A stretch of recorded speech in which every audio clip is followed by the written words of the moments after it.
Hey guys, it's Jenna. Welcome back to my channel. Today I'm bringing you a video of radar reads. Sorry, I have hair on my hand.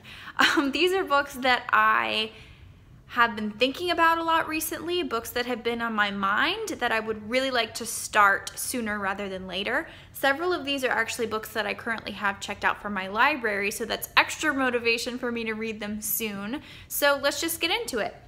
The first one I actually want to share with you guys is a book that's checked out from my library. I just checked it out the other day, and that is River of Teeth by Sarah Gailey. I've heard amazing things about this from Emily over at Possibly Literate, as well as Joss from Squibbles Reads. I think I read her review on Goodreads. She raved about this as well.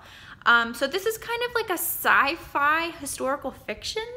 It's really odd, honestly. I'm just gonna read you the description because I don't think I would be able to describe this book on my own, to be perfectly honest. In the early 20th century, the US government concocted a plan to import hippopotamuses into the marshlands of Louisiana, apparently that was a real thing, to be bred and slaughtered as an alternative meat source. This is true.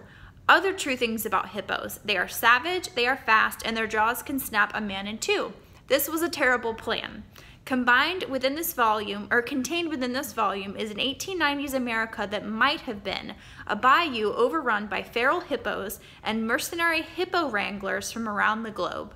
It is the story of Winslow Houndstooth and his crew. It is the story of their fortunes. It is the story of his revenge. Does that not sound super fun and weird and incredibly entertaining? It's also really, really short.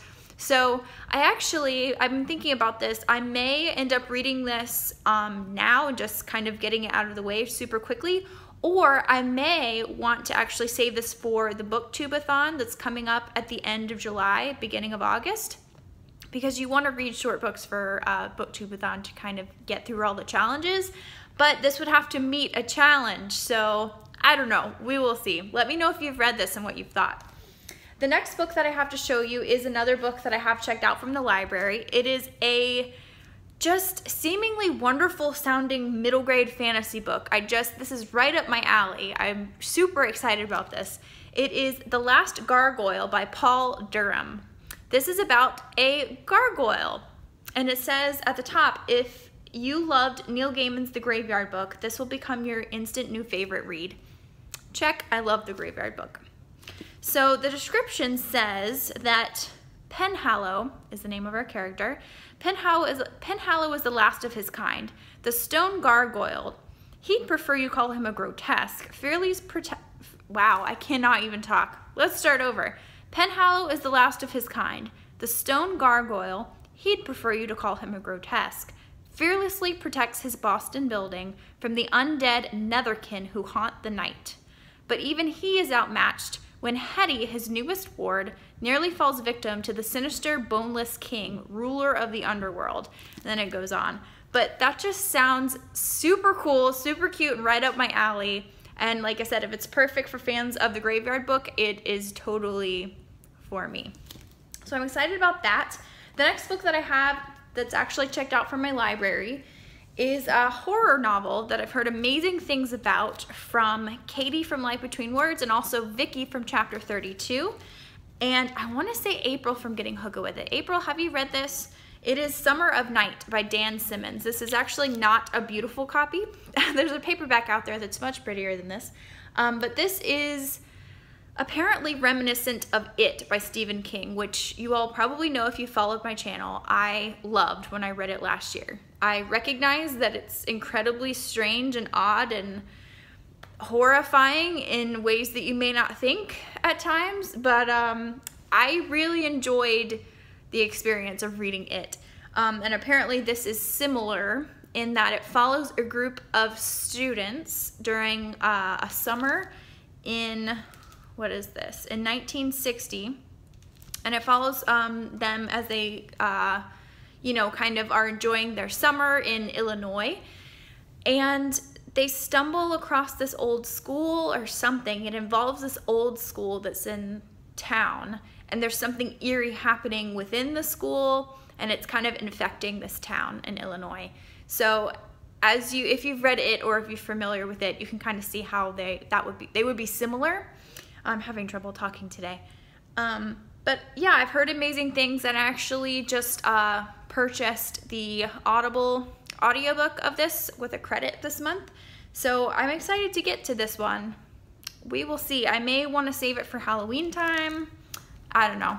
I figured I'll read a couple chapters of it and see if I end up enjoying it now and getting through it now.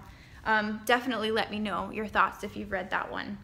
The next book that I want to talk about has actually been heavily on my mind for months now, and I just keep putting it off for whatever reason, and that is The Demon King by Cinda Williams-Chima. This is the first book in the Seven Realms series by her.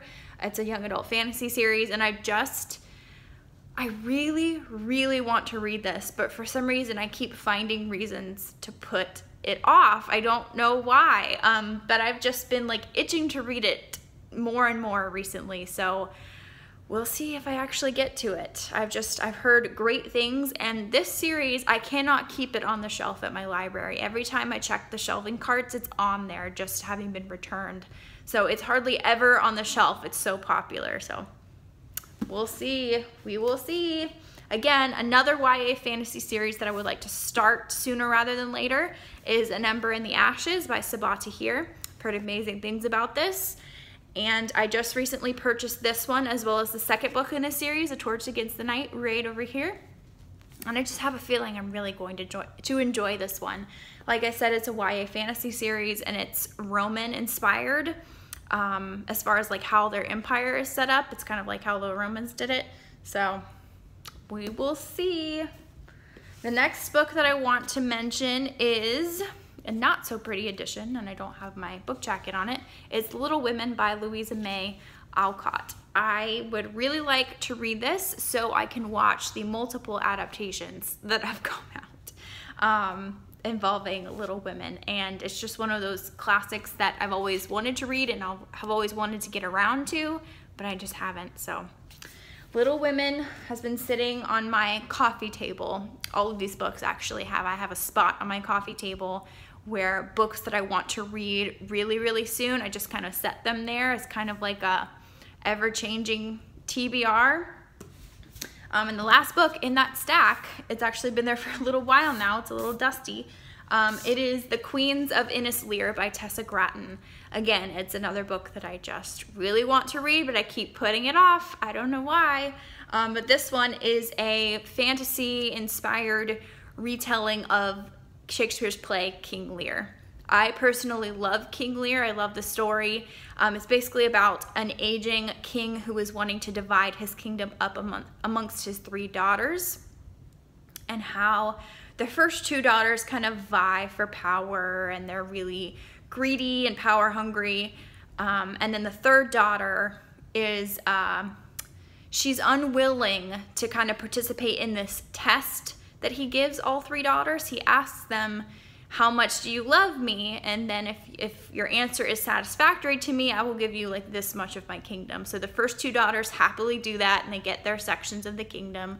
And the 3rd daughter is like, I'm not going to tell you how much I love you just to get a section of the kingdom. That's ridiculous. And so he gets mad at her, and the story just kind of takes off from there. I'm interested to see how like closely this follows the original story. But there you have it, guys. Short and relatively sweet, or relatively short and sweet books that have been on my mind recently. Let me know if you've read any of these. Definitely tell me which one of these books you would like me to read sooner rather than later, if you would like to hear my thoughts. But for now, that's all. I will see you guys very soon in the next video. Bye.